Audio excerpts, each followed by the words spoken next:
My guest today is Rudrandshu Mukherjee. Yeah, I hope. Sorry if I butchered your name there.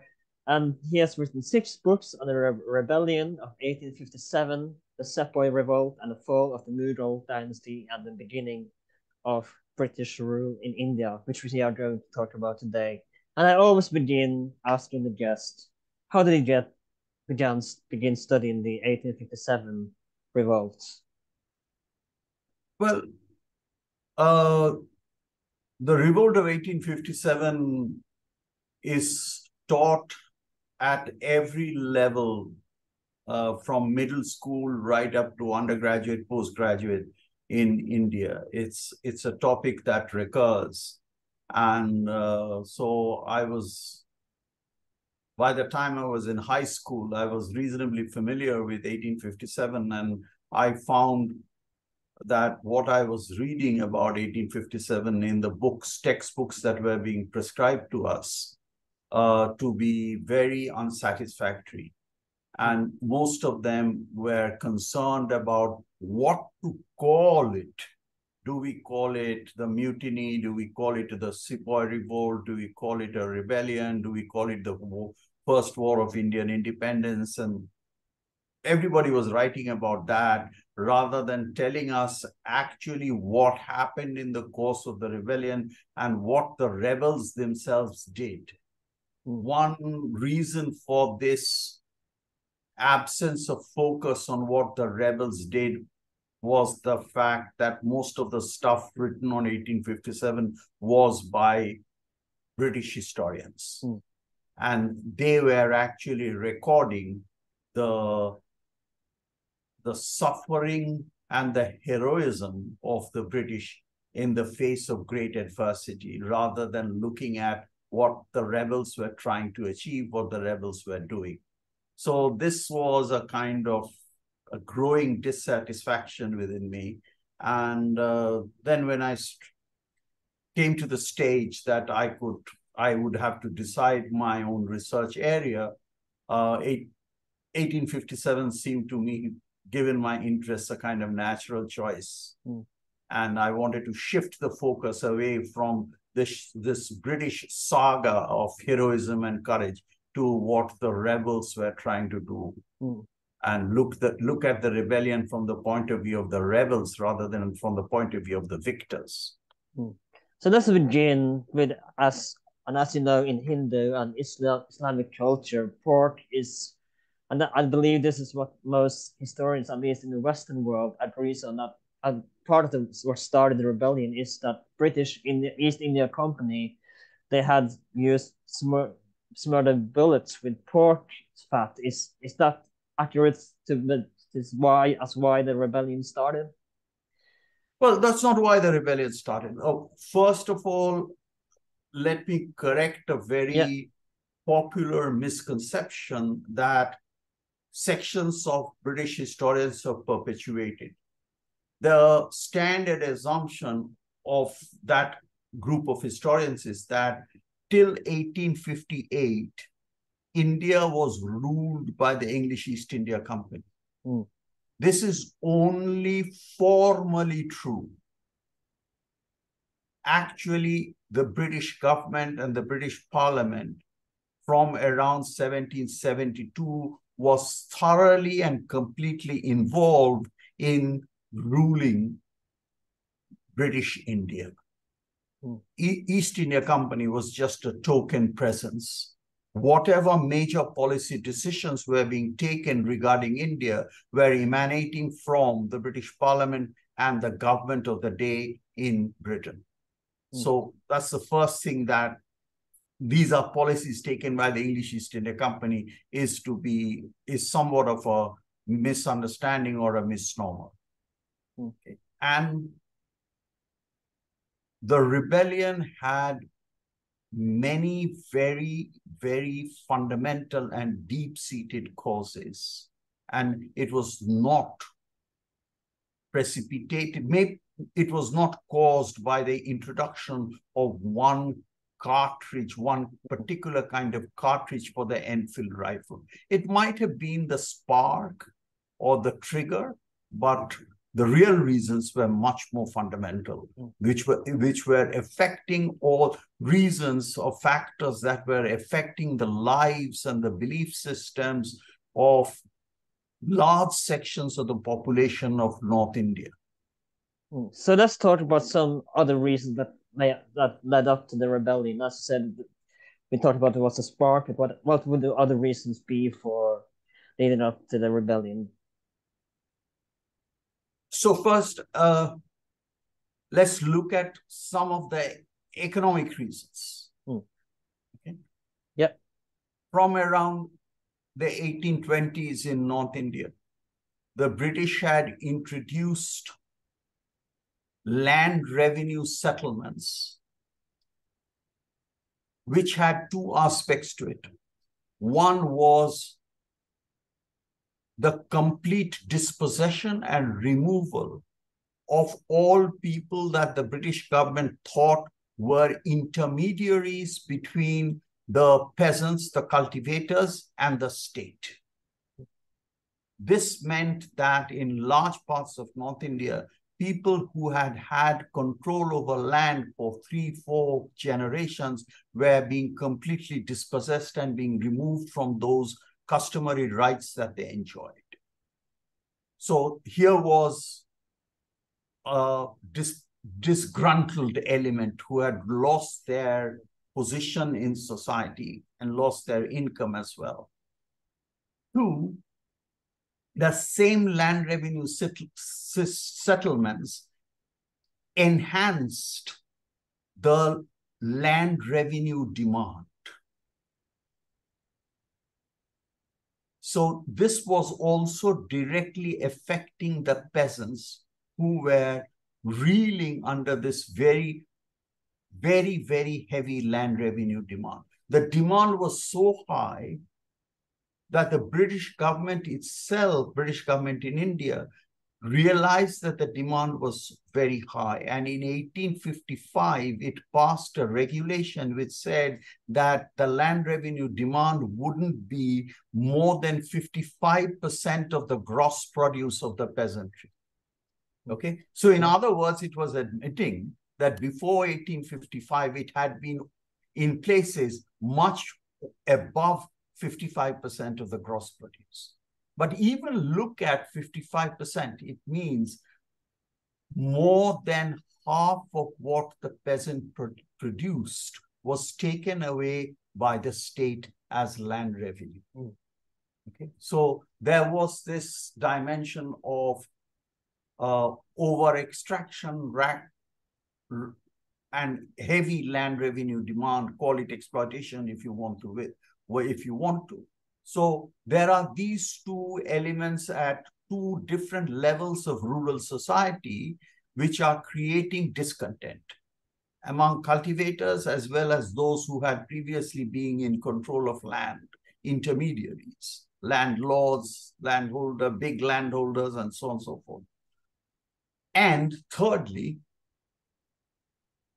for a completely different economic reason, many of the weavers and artisans of North India had lost their occupations and their livelihoods because of the import of cotton cloth produced by the mills of Manchester in Britain, which were flooding the Indian markets. They were of good quality, they were of stable quality, and they were also cheap because they were mass and machine produced.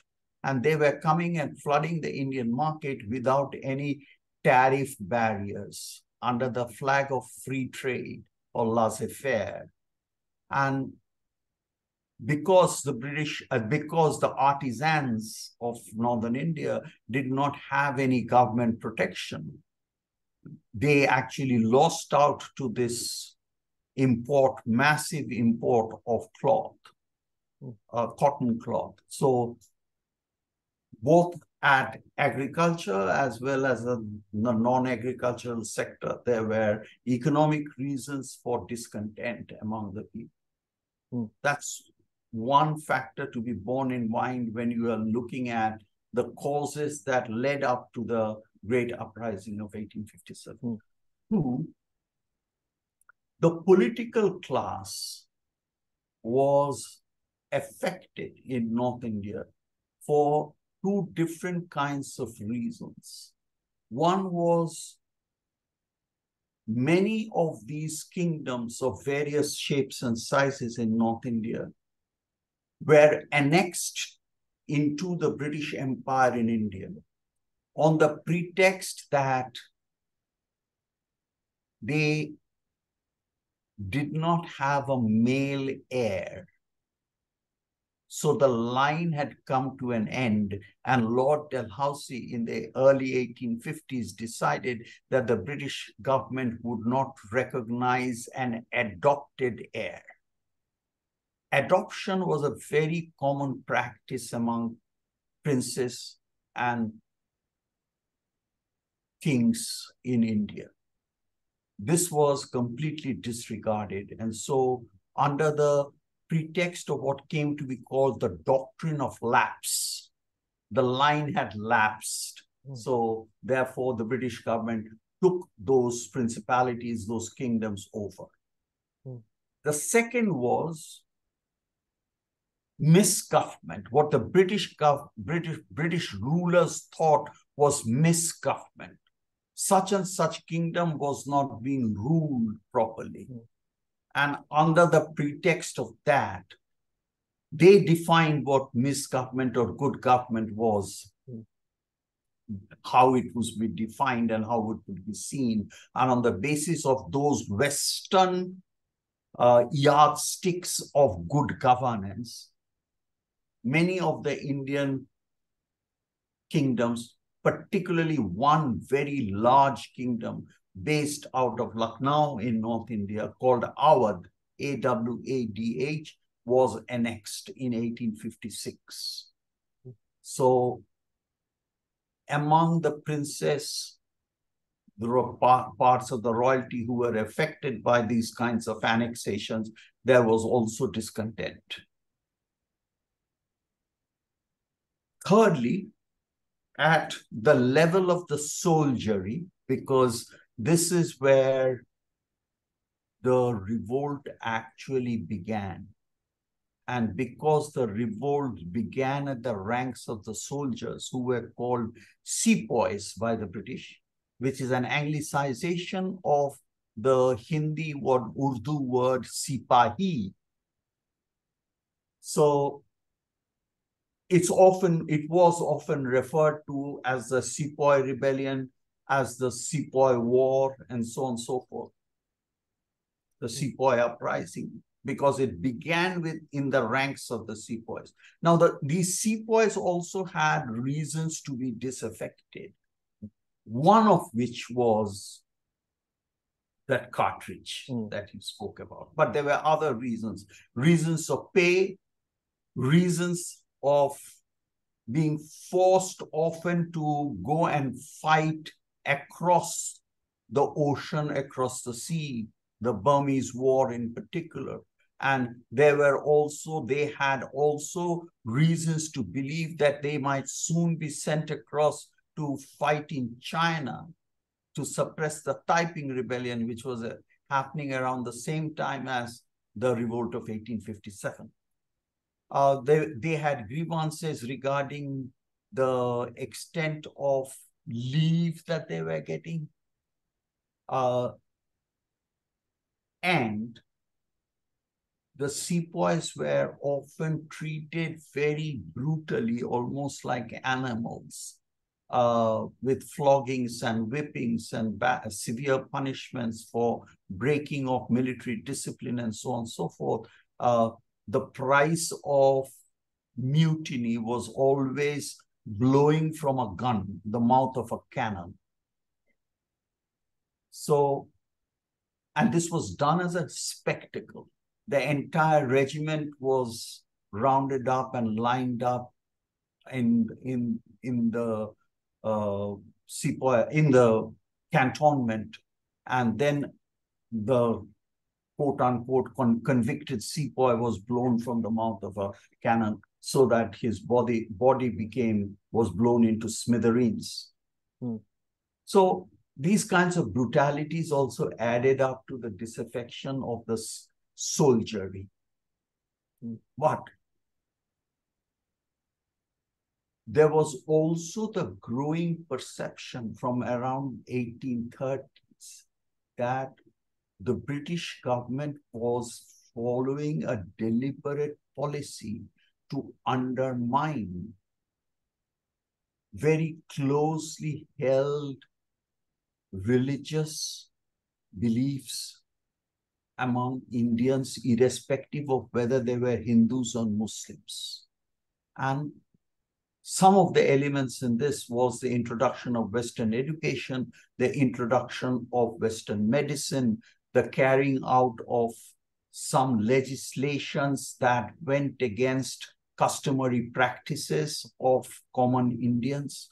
So the perception was that the British were trying to, in their efforts to modernize India, they were also trying to Christianize India and Indians. And this was perceived as a threat to a cherished way of life, a life that the common Indian and the princes as well had enjoyed, with all its drawbacks and warts and all, as they say in English. They had been part of that life. It was a familiar life. And it was perceived that this life was coming up under the hammer of the British. This cozy life was being snatched away from them, and an alien way of life that was to which they were not familiar, an alien way of life that came from all the way, was exported from Britain, was being imposed on India. So this perception was reflected in the fact that they thought that their dharma, the word dharma is in shorthand translated as religion into English, but the word dharma has a much bigger connotation. The word dharma actually refers to a way of life, not just to certain religious beliefs and certain religious practices. They believed that the British government was actually undermining their dharma. And it was this that they were trying to defend when they rose up in rebellion. Every time a sepoy was executed for being part of the rebellion, we have records regarding this. I've written about this in many of my books. Every time a sepoy, before being hanged or before being shot as a traitor, was asked, why did you do this? And the reply was variations of the same theme. Our dharma was in danger. So we were fighting to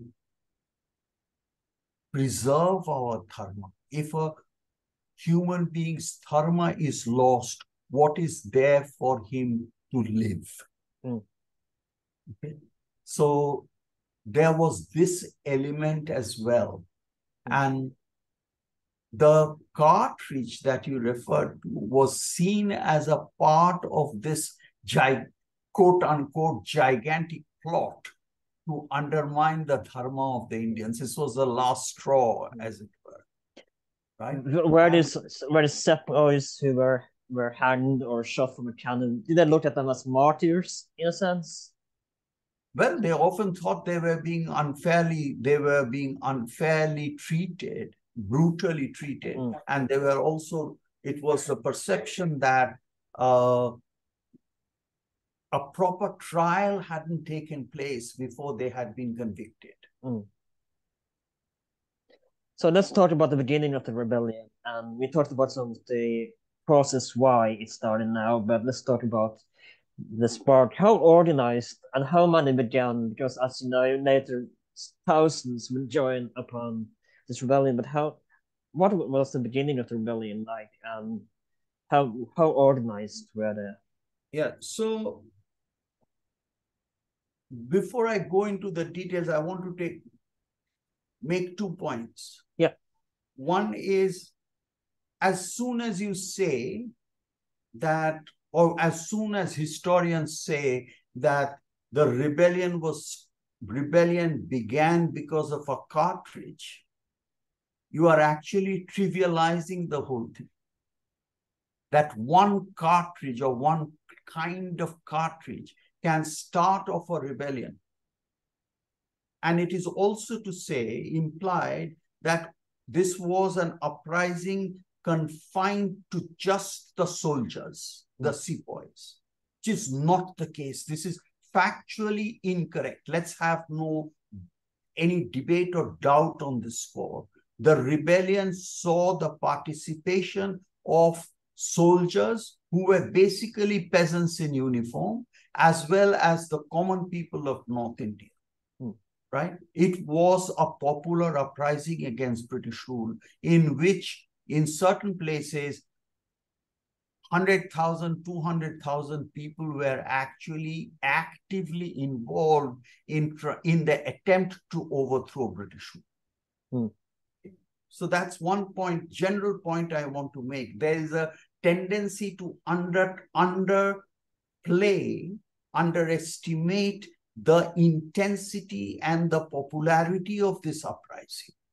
And one facet of that is to say, oh, it was caused by a cartridge and it was only confined to the sepoys. Not true. The second is to say that this uprising was nothing more than an orgy of violence. That this uprising had no mind or no ideology of its own. It was just some groups of people taking revenge. Okay? Yeah. This again is not true. So let me now try to elaborate this second point. Why I say that the rebellion has had a mind of its own and also had an organization and an ideology as well. The rebellion began around this time in India, 5 o'clock in the afternoon on the 10th of May, 1857, in a cantonment town northwest of Delhi called Meerut. It was a Sunday. The white population of Meerut was getting ready to attend church evening service on the Sunday when they heard a lot of noise emanating from the cantonment part of the town. Very soon, the verbal noises were overwhelmed by the sound of gunshots as well. And before the white population could realize or even find out what was happening, the sepoys, joined by peasants of the adjoining villages of Meerut, had invaded their homes. There was wide-scale destruction of government property. The jail was broken open. The treasury was plundered. The courtroom was ransacked. The arsenal was looted. These buildings were physically razed to the ground. Similarly, property owned by private white individuals, the houses in which they lived, were also attacked, set fire to, or broken down. And together with this kind of destruction, there was also killing. In Meerut, anybody who was considered to be a white man or a white individual, the term that was used was Firangi. Anybody who was seen to be a Firangi, irrespective of gender and age, was slaughtered. Okay. Now, as dusk fell, and this is so there was a pattern in this. Destruction followed destruction of government property. They didn't destroy everything. They clearly identified who their enemies were and what belonged to the enemy. And they attacked those. Those were the targets of violence, including the body of the enemy. Once dusk fell, and this is a very important point, 75 of those who had rebelled in Meerut, they were mostly, these 75 were all cavalrymen, rode away from Meerut to come to Delhi. Before you move on, I just want to ask, was it not out of line to include the children and women of the during killing and slaughtering? Would you agree, or? Sorry, what? Yeah, they killed. I mean, there's no point denying it. But was it not out of line to include the children and women of this? Whose line? Out of line. But it was, out of line, but whose line? Yeah. Who had put down the line? Good points. Okay, yeah, but move on. I just wanted to see. So they sped away, they rode away towards Delhi, but before they rode away to Delhi, they cut the telegraph wire that connected Meerut to Delhi, so that what had happened in Meerut could not be conveyed to Delhi. So they were very aware of the facilities that modern communication provided.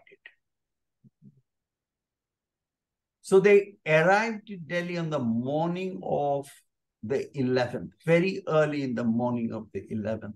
It was that year, early May was the month of Ramadan, the holy month for the Muslims. And the aging and completely ineffectual Mughal emperor called Bahadur Shah II, who lived on a pension that the British government provided to him, was keeping the Ramadan fast as a devout Muslim. He had just finished his only meal of the day before he began the fast as the sun rose. And from his window in the Red Fort, what is now today called the Red Fort, it was called the Lal Killa by the Mughals because it's built out of red sandstone. So from his window or veranda, actually, of the Red Fort, he saw these soldiers riding into Delhi. And they were very soon at the bottom of his veranda, at the foot of his veranda. And they cried out to him to say that, Badshah, that's the king, we have come all the way from Meerut where we have slaughtered the Firangi.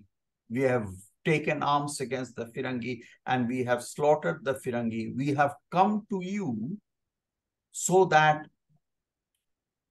you can now provide leadership to the rebellion that we have started and reclaim for yourself the throne and the governance that rightfully belongs to you and had belonged to you previously, your dynasty, to your predecessors.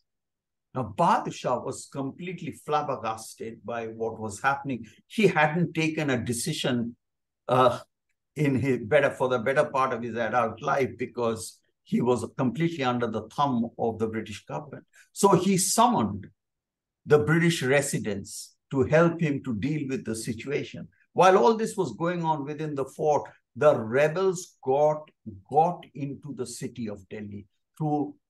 Delhi was a fortified city. And they found some of the gates open and they got into the city, the rebel. And exactly what had happened in Meerut happened in Delhi. Destruction of government property, destruction of the lives of most of the white people who lived in Delhi. Meerut had a very small white population. Delhi had a larger white population, so they couldn't kill everybody. Some of them escaped. Quite a few escaped. But whoever they could lay their hands on, again, irrespective of gender and age, they killed. And the only difference between Meerut and Delhi is that they directly approached, rode into the private chambers of the Emperor Badshah and said, you have to provide the leadership. No options being given. So Badshah was actually pressurized by the common people of Delhi and the sepoys to announce himself to be the leader of the rebellion that had already started. He was kind of a hostage in a sense. It was a kind of a hostage situation. So they actually said, either you provide the leadership or we will take action against you, which is to say, we will kill you. Okay, so he had no choice in the matter. So he provided the leadership. But this announcement by the Mughal emperor that this rebellion was his rebellion had a catalytic effect on other parts and other cantonments of North India. As the news traveled that Delhi had fallen to the rebels and that the emperor had declared himself to be at the helm of the rebellion, one by one, as the news traveled down the Gangetic Plain, one by one, each of the major cantonment towns rose in rebellion. Did they look at it kind of like a jihad in a sense against the British? It was a war against the British. I don't think they ever said it was a jihad. I don't think they used the word jihad. It was an anti-Firangi war. Right? Yeah. So, and in every cantonment town, the uprising followed the same pattern as it had followed in Meerut and in Delhi. That is to say, there would be a signal.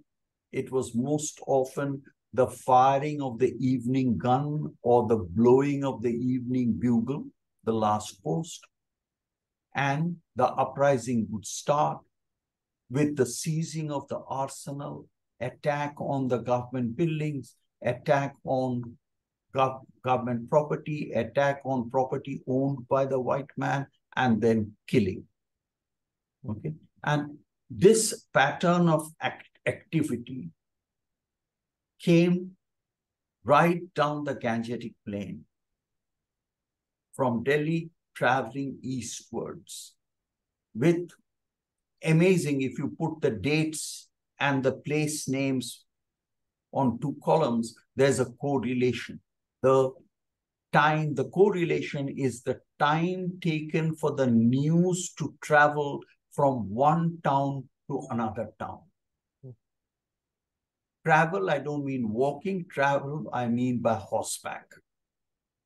So somebody is carrying the news that Delhi has fallen, and the next major cantonment town east of Delhi rises in rebellion 2 days after that.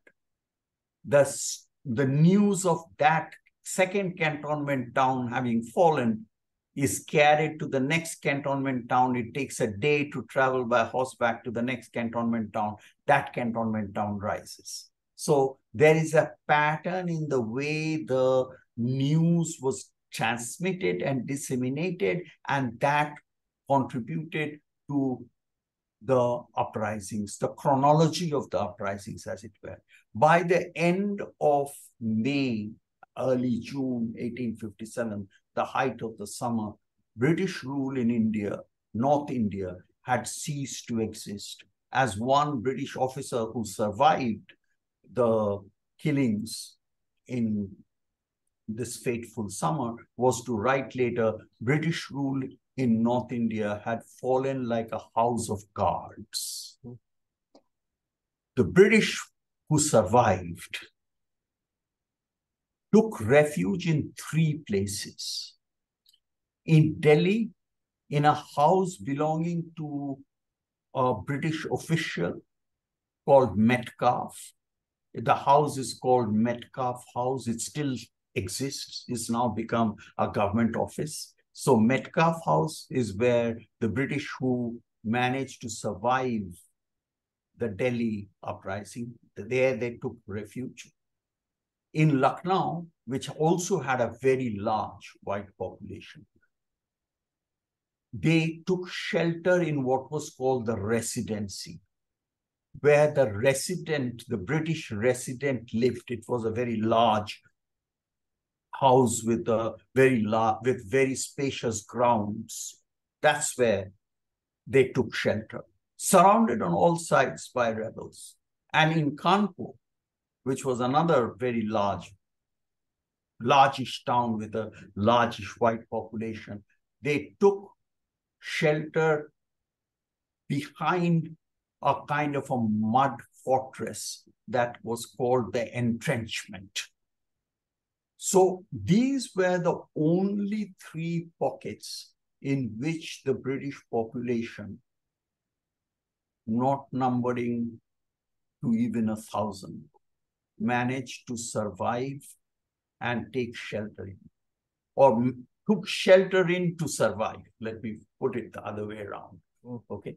And this is where the story, the British story of suffering and endurance gains ground, because under terrible hardship, surrounded on all sides by the rebels, short of food, short of drinking water, afflicted by disease and being shelled all the time, the British held out.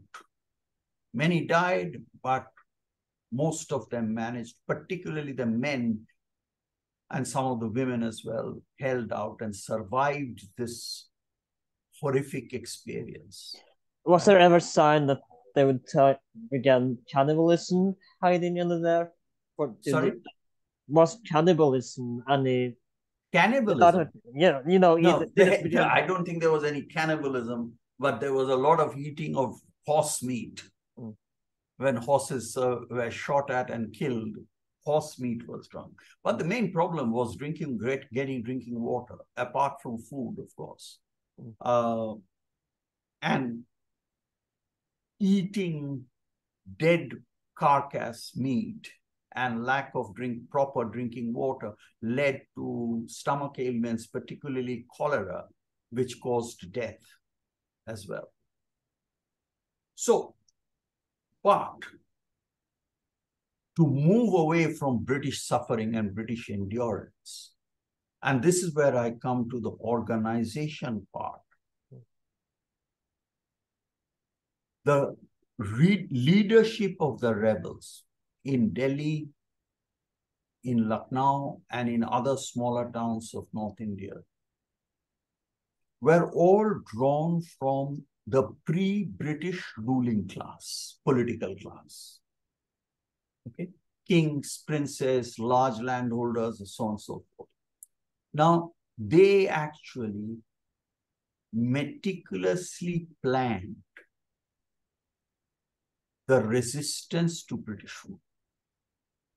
Whoever are surviving, the remnants of British rule within the Residency in Metcalfe Hall, in the entrenchment, how can we defeat them and either kill them or throw them out of India? Okay? How can we do that? We can only do that by fighting them, by shelling on them, firing guns on them, etc., for which you need arms and ammunition supply, for which you need food supply, for which you need military strategy, a chain of command. all these were meticulously planned. And there were orders. We have these orders, many of these orders. These orders were sent out that this is what you are supposed to do. This is how you are supposed to fight. That's one aspect. The other aspect is they knew that there would be a British response to this. The British would send up an army from Calcutta, okay, which was then the headquarters of the British in India. So they had to also plan to resist that army, that avenging army, which they expected, rightly, that would be coming into North India sooner than later. And thirdly, there had to be, if this war was going to be organized on a long-term basis, there had to be some kind of civil administration which would back the military operations that were in place already. So there were attempts to restore the pre-British administration that had existed before the annexation of these areas by the Britishers. So we have evidence of administrative setups that are being established, administrative procedures that are being established to collect revenue, for example, to collect customs duties, for example, okay, to have pamphlets and proclamations printed to propagate the idea of participating in this war. Okay, so this is the level there. These are indicators that there was some level of organization in the revolt of 1857. And what about the ideology? The ideology, as articulated in many of these proclamations, some of these proclamations have survived, so we can make a textual analysis of these proclamations, as I have done indeed. So all these proclamations said what I have already emphasized before, that the British were trying to destroy the dharma of Indians. Therefore, it was the moral duty of every Indian to fight the Firangi. So join this war. These proclamations are instruments of propaganda, and they are also instruments of persuasion. Join this war. This is why we are fighting this war. And the only way we can win this war is by maintaining our unity, not allowing the British to sow the seeds of division amongst us. So this also shows the ideology that dharma was in danger. Dharma needs to be protected, to be preserved from the pollution that the Firangi is bringing into our society. So, in a sense, the revolt of 1857 is a war of religion as well as a war of restoration. Somebody you haven't mentioned, and I want to talk about, you mentioned briefly his residency, but I want to talk about Theophilus Melcraft, who was, as the name may say, he was a resident of Delhi at the time for British India. And according to a Western biographer, he has quite an important role to play in the Seppoy Revolt of 1857. You are referring to William Dalrymple. Yeah. Yeah. So yes, William Dalrymple is absolutely right, and it is a very, very fine book that he wrote. His role was more symbolic than being active. He was in no position to be active. He was old. Okay?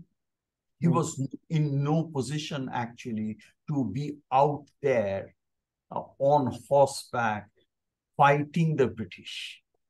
But the fact that he had said that he was the leader of this rebellion, and many of these proclamations that I spoke about were issued in his name, gave to the rebellion a legitimacy.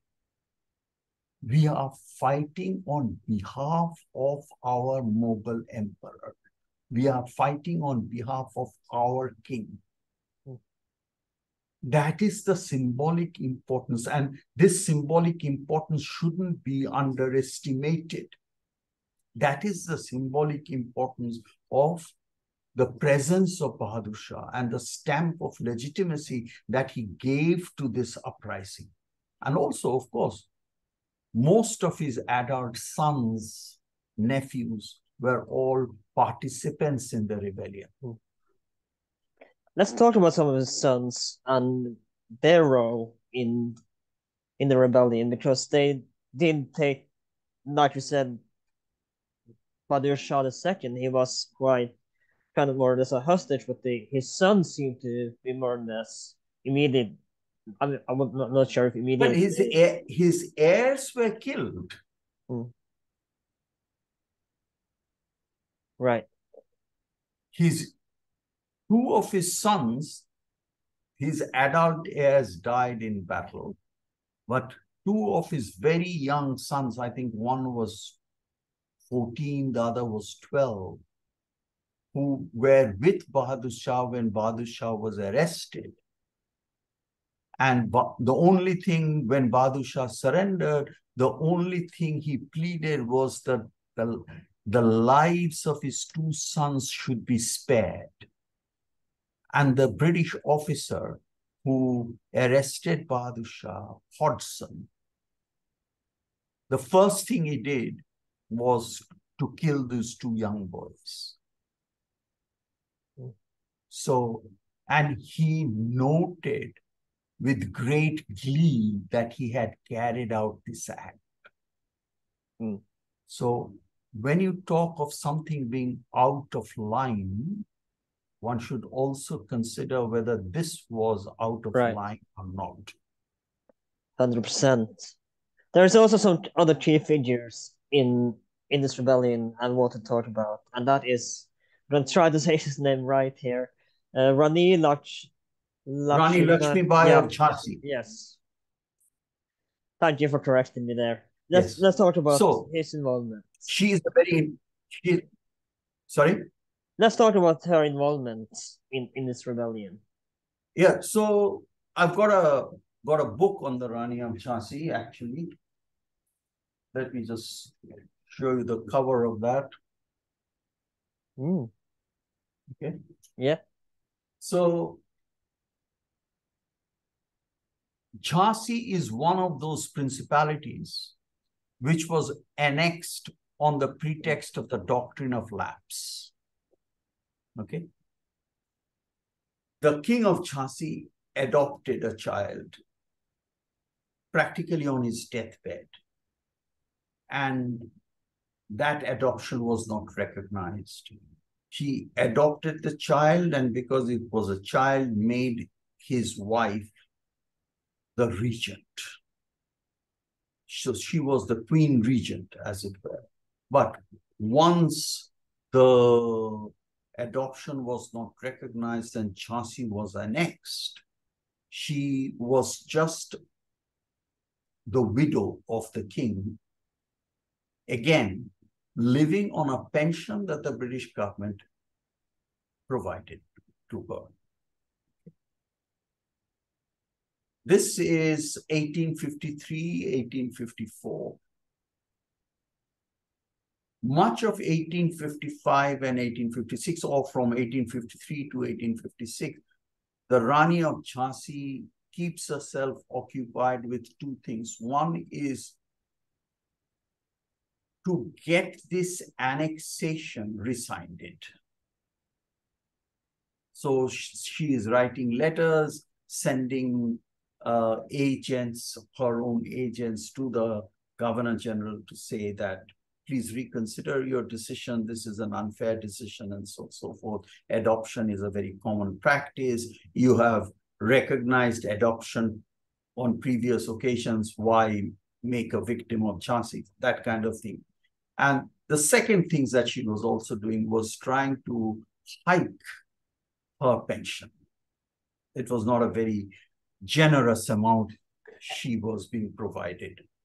So she was occupied in doing all this and therefore, keeping her channels of communication with the British open all the time. Okay. While she was doing all this, the rebellion reaches Jhansi on the 4th, 5th June of 1857. Okay. And again, I needn't go through the sequence of events. I've already described the sequence of events twice over, I think. So the same sequence happens there. And Jhansi is also one of the sites of the massacre of the white population. I mean, not a single white person escaped the massacre. There were no white people living in Jhansi after the 5th of June. And having perpetrated or having rebelled and perpetrated this massacre, the rebels of Jhansi rode off towards Delhi to fight in Delhi, because the perception in North India was that Delhi is the seat of power. Delhi is where our Badshah, our king, emperor is. And if we manage to win there, we have won the major part of the battle. And I must also say that on the British side, the perception was the same. If we manage to recover Delhi, we have won half the battle. Okay, so two sides of the mirror are thinking along the same lines, right? So Jhansi is now left without any government, right? Lakshmi Bai, the queen, doesn't have any powers because the administration has been taken over by the British, but the British have also disappeared because of the massacre. Now she assumes for herself the role of a ruler. This is, after all, my kingdom, my husband's kingdom, and it is my duty to look after the people of Jhansi. And therefore, I should have set up a government and run this kingdom. And she is writing to the British. Even as late as December 1858, we have letters from her that I am holding Jhansi for you in trust. When you come to Jhansi, come back to Jhansi, I will hand over the administration to you. My role is that of a trustee. But the British actually, such is the spirit of vengeance in their minds, because now the stories of all these massacres have percolated into the British administration and also the British army. They believe and continue to believe that the massacres had been carried out either on the direct orders of Lakshmi Bai, the Queen of Jhansi, or she was implicated in the massacre. Now we have evidence that neither of this is true. But this is what the British believed in 1857, 1858. So in their eyes, Lakshmi Bai's hands were stained with innocent blood, particularly of women and children. So she was not to be trusted. So when the British counter-insurgency measures started from around, say, September 1857, in November 1857, two armies from two sides begin a kind of pincer movement into North India. One army moving, headed by General Rose, moving from Pune in Western India, and another headed first by James Neal and Henry Havelock, and then by Sir Colin Campbell from Calcutta. They are moving from the west and the east into the Gangetic Plain, which is the principal theater of popular resistance against British rule.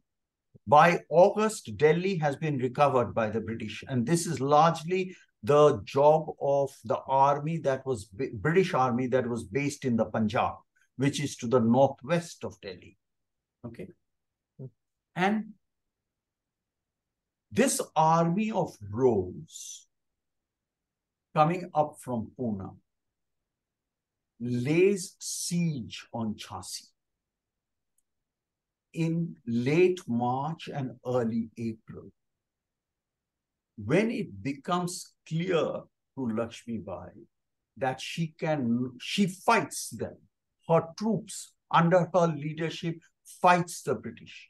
But by April 3rd, April 4th, it is quite evident to her that she can no longer carry on the resistance with any degree of success against British rule. The British are overpowering the troops of Jhansi, the rebels of Jhansi. So she decides to escape from Jhansi, which she does on horseback. She was an extraordinarily good horse person, equestrian.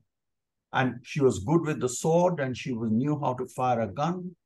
With her young child of 8 or 9 strapped on her back, on horseback, she escaped from the fort at midnight and under the cover of darkness, so that the British could not actually spot her or recognize her. I can picture her riding on the horseback with a child out of the city. So she escapes and she becomes part of the rebellion in other parts of North India, particularly near Gwalior. And it is near Gwalior that she died in battle. Her favorite horse came across a ditch, and for a moment the horse hesitated. This is the story, or this is the account that the British have provided us. We don't have any Indian account of her, eyewitness account of her death, but the horse kind of hesitated before taking the jump across the ditch. And it was at that moment that a sniper bullet got Lakshmi Bai. And she died on the battlefield. And she is hailed as a martyr in the nationalist consciousness and the nationalist memory of most Indians. And of course, the fact that she was a woman gives it a greater salience and greater poignancy as well, an emotional voltage. If I may, she was kind of like Bodhidharma in Britain, the Indian version, if you will, of Bodhidharma who rebelled against the Romans in 60 AD, in a sense. Well, a lot of parallels were drawn. I mean, there were people, some of the Britishers even described as a Joan of Arc. You know, so the British admired her valor. The fact that as a woman, she could defy all conventions and come out into the battlefield to actually fight. They respected that valor, and also somewhat reluctantly, they also had to admit that for the few months that she had ruled Jhansi, she had been a rather successful and benevolent ruler. So let's talk about the British, if you will, retaking India and the revolt starting to fail, go the other way around. And how quickly does this happen? Then how long do they actually stay in power, the rebels? So if we take 10th of May 1857 to be the date of origin, if you like, of the rebellion, then I would say that the main thrust of the rebellion is over 1 year later, by April, May 1858. But embers of the rebellion in certain parts last even as late as September, October 1858. So 1.5 years give it a stretch, 1.5 years, the rebellion lasted, and it was put down by very severe repressive counterinsurgency measures. So this British army was an avenging army, because they had all, as I said before, they had all heard these stories, some of them exaggerated, some of them true, of the killings and the massacres that had taken place in almost every single cantonment town of North India. So as they advanced into the North Indian Gangetic Plain, they also took revenge. And so there were very, very horrible accounts of the kinds of violence that the British soldiers, the British army carried out. For example, just to take one example, because it is so well documented and it's easily accessible, a correspondent of the London Times, William Howard Russell, was a part of this army as it marched through the Gangetic Plain. And Russell not only sent dispatches to the Times, but Russell also kept a diary of his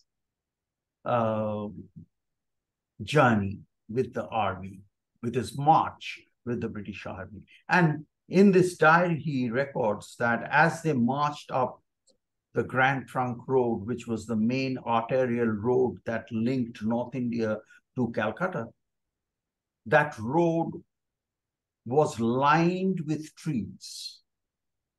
And he said, from every single tree, I could see that 4 to 5 men, Indians, had been strung out.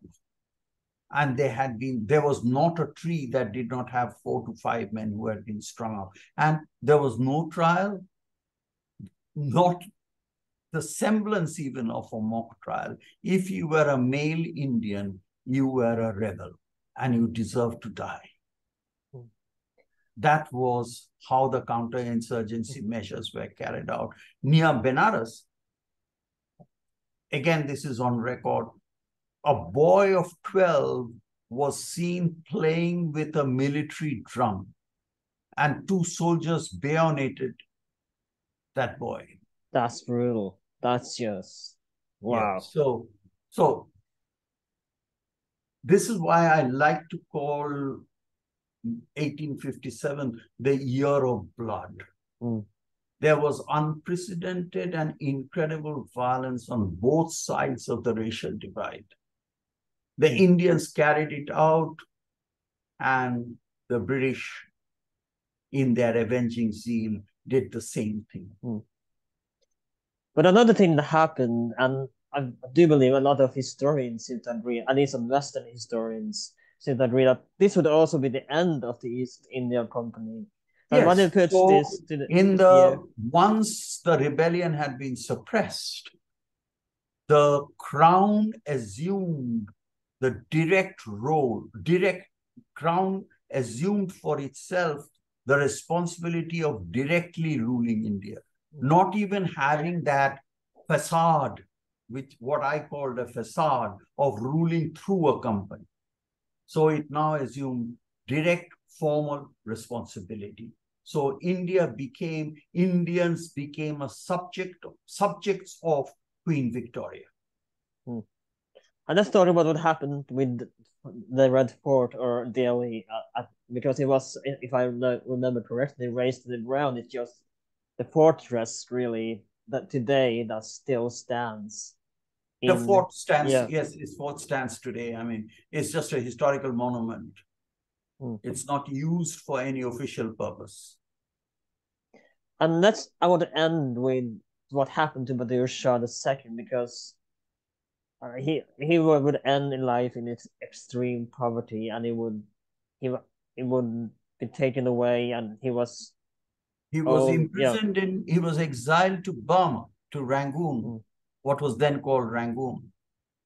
And that's where he died. And there's a rather beautiful shrine to him. His mausoleum is now a kind of shrine there in Yangon, which is, most Indians go and see it when they could visit Burma. Now they can't, of course. Nobody can. And I looked Myanmar, I should be politically correct and say Myanmar. Yeah. I looked this up, and there are still descendants from the Mughal Empire living. So many extreme. Well, they're dime a dozen. I mean, a lot of people claim that we are descendants of Bahadur Shah. Nobody has been able to persuade me or most historians that they are actually the descendants of Bahadur Shah. But he still have some descendants. It doesn't matter whether they are descendants of Bahadur Shah or not. The Mughal line, the Mughal heritage, came to an end in 1857. I mean, other than some magnificent pieces of architecture and some really poignant pieces of poetry and literature, massive documentation. I mean, that's what the Mughal legacy is about. So a descendant of Bahadur Shah, I mean, even if he is actually a descendant of Bahadur Shah, the DNA proves that he's a descendant of Bahadur Shah. I mean, I don't think he'll get any traction in India because of that. Thank you so much for coming on. It's been a pleasure to have you on the podcast. Before you go, do you have anything you want to promote? Any social media or anything you want me to put in the description below? Sorry? Do you have anything you want to promote, or any links you want me to put in the description below that you want to share, or where can people buy your books if they are interested in reading more about the Mughal community? You can do that. Thank you so much for coming on the podcast again. Right, thank you.